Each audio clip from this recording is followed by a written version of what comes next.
Alana menurut Ibana, Labuhan Batu Selatan godang do persoalan korupsi nalau usut.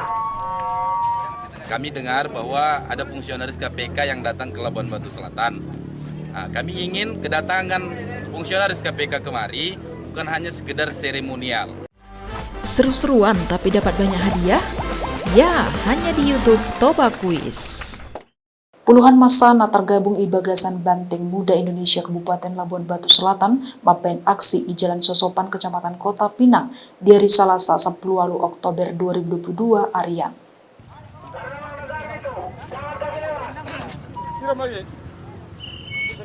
Di bagasan aksi nai masa pandemo sempat do menghalangi dalan dohot menghadang kendaraan mobil dinas pamarentah Kabupaten Labuan Batu Selatan nalau melintas. Masa pandemo pe membakar ban bekas di dalam lintas Sumatera sampai mengakibatkan kemacetan arus lalu lintas. Aledung mendapat informasi molo rombongan KPK nungalau meninggal hon wilayah perkantoran pamarentah Kabupaten Labuan Batu Selatan, puluhan masa pandemo pe membubar hon diri, tertib alih halaki manarita, alana dang boy pajupang dohot pihak KPK. Padapot Andi Saputra Nasution, koordinator aksi, halaki mararop asa pihak KPK nalau martadang tu Kabupaten Labuan Batu Selatan, mambain pemeriksaan secara berkala, dohot transparan tu Bupati Labuan Batu. Alana menurut Ibana, Labuan Batu Selatan godang do persoalan korupsi nalau usut. Kami dengar bahwa ada fungsionaris KPK yang datang ke Labuan Batu Selatan. Nah, kami ingin kedatangan fungsionaris KPK kemari bukan hanya sekedar seremonial. Kami ingin tunjukkan kepada beliau bahwa Labuan Batu Selatan sedang dalam keadaan tidak baik-baik saja. Dugaan korupsi merajalela, dugaan pungli merajalela, kejahatan-kejahatan, kezoliman-kezoliman sungguh luar biasa hari ini yang kami temukan.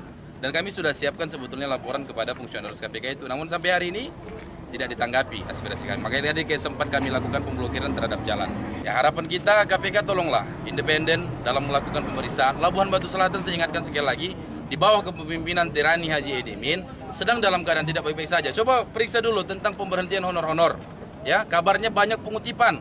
Itu yang dilakukan oleh mereka. Kabarnya seperti itu. Belum lagi pemberhentian kadus kaur yang ada di seluruh desa. Belum lagi pemberhentian dilakukan oleh Edimin terhadap 4 BPD Desa Tanjung Medan. Itu juga merupakan indikasi adanya kutipan-kutipan liar.